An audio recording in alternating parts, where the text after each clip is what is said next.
Bonsoir à tous. Église du Monde prend la direction du Niger, pays d'Afrique de l'Ouest, voisin du Mali, de la Libye, du Nigeria.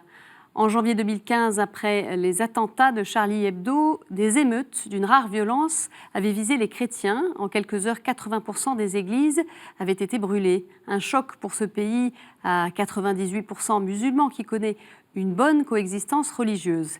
Et c'est dans ce pays qu'œuvre Mère Marie-Catherine Kingbo, religieuse sénégalaise. Elle est notre invitée. Merci beaucoup, ma sœur, d'être avec nous. Merci bien. Alors, vous êtes déjà venue sur notre antenne, c'était dans l'émission Un cœur qui écoute. Je vais rappeler en quelques mots votre mission au Niger. D'accord. En 2006, donc, vous avez fondé la congrégation des servantes du Christ dans le diocèse de Maradi, qui est situé au sud du pays, frontalier avec le Nigeria. La priorité des sœurs, des religieuses, c'est d'éduquer les enfants, de former des femmes et également de lutter contre les mariages précoces et forcés. On va parler avec vous de votre mission et aussi de voir comment elle a évolué depuis la dernière fois qu'on vous avait rencontré.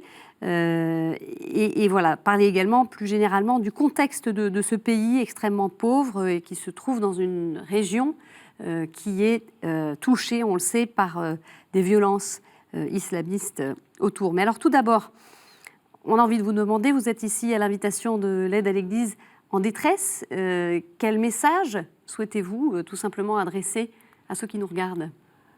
Je commencerai par dire que je voudrais adresser un message d'espérance. Et je commencerai par ce message d'espérance à partir de ce qui se passe dans le monde et au Niger, d'une manière plus précise, c'est-à-dire à partir de la violence. De la violence, parfois de l'intolérance, de la pauvreté et même de la misère. Alors malgré tous ces facteurs, toutes ces difficultés, j'ai dit il ne faut pas baisser les bras parce que le bien se fait dans le monde. Nous devons avoir un regard positif à cause de notre foi en Dieu, de notre confiance au Seigneur et du message que lui-même nous a laissé avant de partir. Je suis avec vous tous les jours jusqu'à la fin du monde. Alors je lancerai un message vraiment d'espérance, de courage et de confiance. Malgré ce climat d'insécurité, ce climat de violence, ce climat maintenant assez difficile et parfois préoccupant. Vous l'observez depuis maintenant 11 ans que vous êtes au Niger. Ce climat, il évolue. Voilà. Est-ce que les violences, on parlait de celles de 2015, mais est-ce que ça a fragilisé les liens entre chrétiens et musulmans ? Bon, nous sommes à notre 11e année. Fragiliser, c'est peut-être trop dire, vu quand même les relations que nous avons et que nous entretenons avec les chefs religieux musulmans, c'est-à-dire les imams, avec les chefs des villages et les autorités administratives. Je peux dire que les relations sont très bonnes. Et restent bonnes. Elles restent bonnes, parce que ces autorités se rendent compte du travail que nous faisons à cause de Jésus-Christ, au nom de Dieu, et ces autorités nous soutiennent et nous encouragent. Donc je peux dire que le contexte nous est favorable pour continuer un tel travail. Mais il faut dire les choses comme elles sont, comme elles se présentent. Il y a aussi l'insécurité. L'insécurité dans ce sens que nous avons été, je dirais, bien avant les événements de 2015, les enfants nous ont déjà jeté des pierres lors de nos offices du soir. Nous sommes à la maison, dans la cour parce qu'il fait chaud, nous prions, nous chantons et nous recevons des pierres. Également, la croix que nos jeunes portent quand elles vont à l'école, cette croix-là, je peux dire, dérange. On se moque de nos filles. Et même des élèves également nous disent qu'on les traite de mécréants, parfois d'apostats. Donc il y a quand même une certaine animosité qui se dessine, mais cela ne nous empêche pas d'avoir de bonnes relations avec nos frères musulmans. Et votre attitude face à cela, c'est d'essayer d'aller discuter, d'aller rencontrer ceux qui ont pu produire certains actes comme ça de provocation, qu'est-ce que vous faites? Par exemple, un jour de Noël, ça je m'en souviens très bien, après la messe, des enfants, des filles, elles étaient combien les filles? Peut-être 5 ou 6, elles sont venues devant la porte de notre maison pour nous injurier. J'étais avec une jeune fille, Augustine, je lui ai dit, mais accompagne-moi dans la maison de ces enfants. J'ai été moi-même, j'ai vu les parents des filles, je leur ai dit, attention, hein, vraiment, essayons de maintenir notre bonne cohabitation et que de tels actes, de tels propos ne se renouvellent plus. Ils ont présenté leurs excuses. Voilà. Et puis aussi, je veux donner un cas qui m'a un peu choquée. Un de nos ouvriers musulmans qui travaille bien sûr avec nous. On sortait, on faisait les courses ensemble. Il a été interpellé par un groupe de jeunes. Bon, nous, on pensait qu'il connaissait bien sûr les jeunes. Il a été voir les jeunes qui lui ont fait des reproches. Tu es Hausa? Tu es musulman? Pourquoi tu t'accompagnes avec ces gens-là? Notre ouvrier était révolté, énervé. Voilà. Et cela s'est passé au mois de décembre dernier, à Niamey. D'accord. Voilà. Donc, des incidents qui peuvent se produire, mais voilà, qui ne prennent pas non plus des proportions non, mais cela ne nous freine pas. Ça vous freine pas. Et ne nous empêche pas aussi de continuer nos actions. Et un point très important pour nous. Je voudrais citer la rencontre que nous faisons annuellement avec les imams et les chefs de village. C'est une rencontre capitale et très importante. Parce que, dites-nous, pourquoi? Parce que nous discutons vraiment d'une manière vraie, sincère, fraternelle et respectueuse. On ne parle pas de la religion, mais nous essayons de trouver ensemble, je dirais, des solutions, un terrain favorable pour travailler dans la paix, pour travailler dans la fraternité. Et nous sentons, au cours de ces rencontres, de ces échanges, l'importance de l'Église justement au Niger. Vraiment parce que tout le monde est conscient des bonnes œuvres, des bonnes actions, je dirais, de l'Église au Niger. Que ce soit avec les religieuses, avec les laïcs, avec les prêtres. Pourtant, il y a eu toutes ces églises détruites, pourtant. Eh bien, voilà le problème. Pourquoi? Pourquoi cette violence? Pourquoi cette haine? Pourquoi cette méchanceté? Pourquoi? Voilà la question que nous nous posons. Pourquoi? Voilà. C'est triste, c'est regrettable, mais c'est la réalité. Eh bien, nous l'avons vécu. Et bien avant les événements de 2015, nous-mêmes déjà, nous avions senti l'insécurité. Et depuis 2014, nous avons 2 policiers qui sont chez nous 24 heures sur 24. Sur la sécurité. Pour notre sécurité. Voilà. Et nous avons, et ces policiers nous ont dit, attention, votre terrain est très sombre, pour votre sécurité, il faut de la lumière. Et on a fait appel à l'AED qui nous a financé justement l'éclairage de notre terrain pour assurer notre sécurité. Alors ma sœur, on en vient à votre mission concrète, quotidienne. Je le disais, vous travaillez auprès des femmes, des jeunes filles, des petites filles même, parce que ce pays est très touché par les mariages forcés, les mariages précoces. Comment est-ce que ça évolue? Et j'ai même une question avant cela. Voilà, quel est le statut de la femme au Niger? Bon, la femme au Niger, je peux dire qu'elle est respectée en général, mais elle souffre beaucoup. Elle souffre beaucoup. La femme, on ne va pas généraliser toutes les femmes, bien sûr, du Niger, mais la majorité des femmes souffrent à cause de la pauvreté, à cause de leur fatigue. Elles se soucient beaucoup de leurs enfants. Je peux dire, c'est elles qui font tout pour nourrir, pour entretenir leurs enfants. Et que fait l'homme en ce moment? Voilà la question que nous nous posons. Donc, mais la femme nigérienne, elle est prête et voudrait être vraiment considérée. Et nous essayons avec elle de trouver des solutions. Par exemple, nous avons commencé le microcrédit et actuellement nous avons 2000 femmes dans notre programme. Et grâce au microcrédit, des femmes nous disent « Nous sommes maintenant reconnus par notre conjoint. Les relations sont meilleures. Nous sentons une meilleure ambiance. » Voilà déjà des signes de reconnaissance à cause de leur activité. Donc la femme nigérienne veut être active et se prendre en charge, ne pas toujours dépendre des hommes. Voilà. Donc on essaie avec elle de trouver une autonomie. C'est la raison pour laquelle nous mettons l'accent sur la scolarité des enfants, l'éducation des filles. Et pour cela, donc, vous avez créé des écoles? Oui, nous avons commencé une école, le préscolaire, depuis l'année dernière. L'école maternelle? L'école maternelle, et ça se passe bien. Et cette année, on a été plus loin.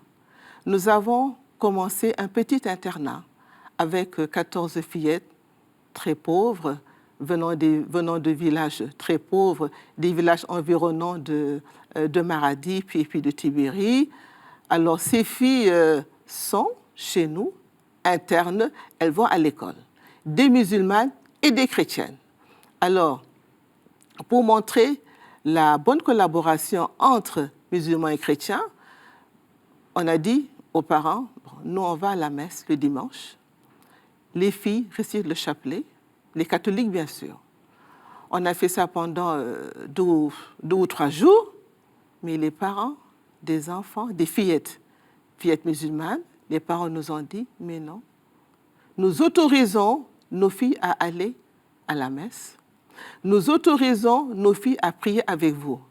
Et tenez-vous bien, ces filles récitent très bien le chapelet, le Je vous salue Marie, ces fillettes musulmanes. Donc on vit ensemble. Voilà, un exemple concret. Ma mère, pour la question des mariages précoces, des mariages forcés, je sais que vous faites tout un travail, vous nous en aviez parlé sur cette antenne il y a quelque temps, voilà, pour sensibiliser, éduquer. Est-ce que vous voyez des changements? Est-ce que ça fait reculer un petit peu ces pratiques ou pas? Beaucoup de changements. Oui. Beaucoup de changements à partir des témoignages que nous recevons des femmes. Plusieurs femmes nous ont dit, mais grâce à vos sessions, grâce à vos enseignements, le mariage forcé, les grossesses précoces commencent à reculer dans nos villages. Et nous vous demandons de continuer ces sessions avec les jeunes filles et bien sûr les garçons. Et les chefs de village et les imams qui étaient à notre rencontre le mois dernier, nous ont dit la même chose. Continuez les sessions que vous faites avec nos jeunes. C'est pour vous dire que vraiment, tout le monde aspire, je dirais, à un mieux-être, à une considération. Les jeunes à avoir une belle enfance, une belle jeunesse. Et c'est ce que nous voulons. C'est vraiment notre mission au Niger, d'essayer vraiment de redonner à la femme sa dignité, vraiment de femme bien sûr, d'épouse et de mère. Et votre travail a été perçu comment par les autorités religieuses? Vous racontiez qu'il y avait ces rencontres avec les imams, oui. Donc ils voient ce que vous faites. Oui. Je peux dire bien perçu, parce que nous-mêmes, lorsqu'on a senti ce changement de mentalité, les filles qui commencent à se rebiffer, les mamans qui commencent à bouger, on s'est dit attention, nous sommes étrangères quand même, catholiques, nous ne venons pas pour tout bouleverser. Nous voulons savoir ce que pensent les chefs, les imams, bien sûr, et les chefs des villages. Donc, on a fait une rencontre, on leur a dit, voilà ce que nous faisons depuis quelque temps, les sessions que nous donnons, l'objectif de nos sessions, nos activités, microcrédit, banque céréalière. Et qu'est-ce qu'ils nous ont dit? Mais allez-y, nous voulons travailler avec vous, continuez vos activités, continuez ces rencontres. Les chefs des villages, au début, ils étaient combien? 24. Maintenant, ils sont plus d'une centaine.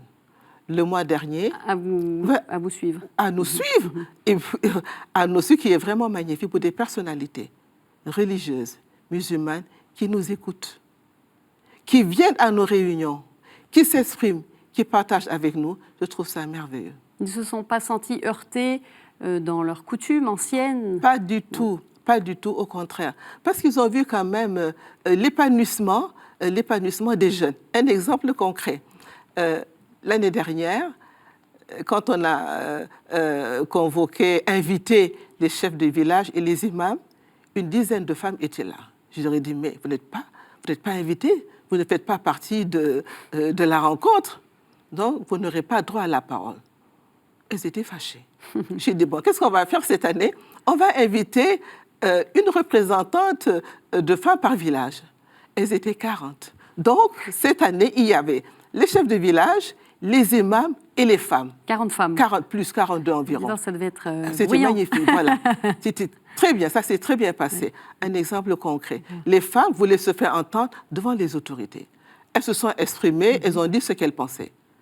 On les a écoutées, même applaudi. Vous voyez un peu l'évolution, parce que nous travaillons dans le respect, dans la gratuité. Nous ne sommes pas là pour les obliger à être chrétiens, ni à se convertir. Mais nous sommes là vraiment au nom de Jésus-Christ. Nous voulons incarner l'amour du Christ au Niger et révéler son visage de tendresse, d'amour et de bonté. Et vous êtes aussi dans la mission, puisque vous parliez de ces petites filles qui prient avec vous, etc. Donc, il y a aussi une annonce? Oui. Par exemple, un cas également. Un cas un peu, je dirais, négatif. Un père de famille a retiré sa fille qui était chez nous parce qu'il a dit nous allons en faire une chrétienne. Ça, c'est un cas isolé. J'ai rapporté ce fait-là aux imams lors de notre dernière rencontre, mais ils ont désapprouvé le comportement de ce père de famille. Voilà. Donc, en tous les cas, ce que je peux dire concrètement, les filles qui sont chez nous sont à l'aise. Les musulmanes et les chrétiennes prient ensemble. Le mercredi, il y a la catéchèse des enfants. Les parents nous ont dit que nos filles musulmanes participent à la catéchèse. Vraiment, nous vivons ensemble. Il n'y a pas de... séparation. Non, il n'y a pas de séparation. Oui, il n'y a pas de séparation. Tout en respectant l'attitude, le comportement des parents. Alors, quels sont vos projets en cours ou à venir, ma mère? Dites-nous. Alors, un grand projet, je dirais, c'est un internat. Un internat pour les filles. Et ça, nous y tenons beaucoup. Parce que cet internat permettra plus tard de maintenir les filles à l'école, du préscolaire, je dirais, au lycée, sans interruption. C'est un grand défi, l'éducation, la scolarité. Justement, pour les filles. Également, ça permettra aussi aux filles d'avoir de bonnes conditions de travail et de vie. Car, il faut le dire, la vie est très dure dans les villages. Il n'y a pas toujours des écoles, des écoles pour ces enfants. Donc, c'est un défi que nous voulons vraiment lancer. On nous a lancé ce défi plutôt, je dirais, que nous voulons vraiment réaliser et concrétiser dans les années à venir. Il faut que vous puissiez le financer, en fait, ce projet. Voilà le problème. Il faut le financer. Alors aussi, pour l'internat, nous avons posé la question aux parents. Vous voyez, nous, on travaille ensemble. Lors de la rencontre avec les chefs, je leur ai dit, voilà notre projet. Nous voulons un internat pour les filles que nous allons garder. Vous n'allez pas venir les retirer pour les donner en mariage. Ils ont dit, pas du tout. Construisez votre internat, nous vous enverrons nos enfants, nos filles. Voilà l'ouverture. C'est un rempart contre ce type de pratique, en fait. Voilà. Donc, je peux dire, ils sont disposés. Ils veulent une évolution. Et nous sommes là pour les aider à avancer. On chemine avec eux. On suit leur rythme. Voilà. Il y a aussi un autre front sur lequel vous êtes active, c'est la nutrition. Oui. Ce pays est très frappé par la pauvreté. Dites-nous un petit peu comment ça se passe, comment vous travaillez là-dessus. Oui, c'est un autre grand défi que celui de la nutrition. Et nous rencontrons actuellement beaucoup de difficultés parce que le programme alimentaire mondial qui nous soutenait en vivre, je dirais, a arrêté. Vous savez ce qui se passe à Difa. Les réfugiés, alors le PAM ne peut pas tout faire. Maintenant, c'est avec des aides, des amis, des associations que nous fabriquons nous-mêmes la farine nutritionnelle. D'accord. Donc ça, Et vous avez mis ça en place. Mais difficilement. Oui. Par exemple, juste 3 jours après mon arrivée à Paris, mon adjointe me téléphone, sœur Marie-Claire, pour me dire « Ma mère, on a augmenté le prix du maïs. Est-ce qu'on ne va pas réduire la ration ?» Mais j'ai dit « Jamais. » On donne à chaque femme 2 kilos de farine pour 15 jours. Si on réduit ça, mais c'est pas possible. Comment ils vont faire pour nourrir leur enfant malnutri?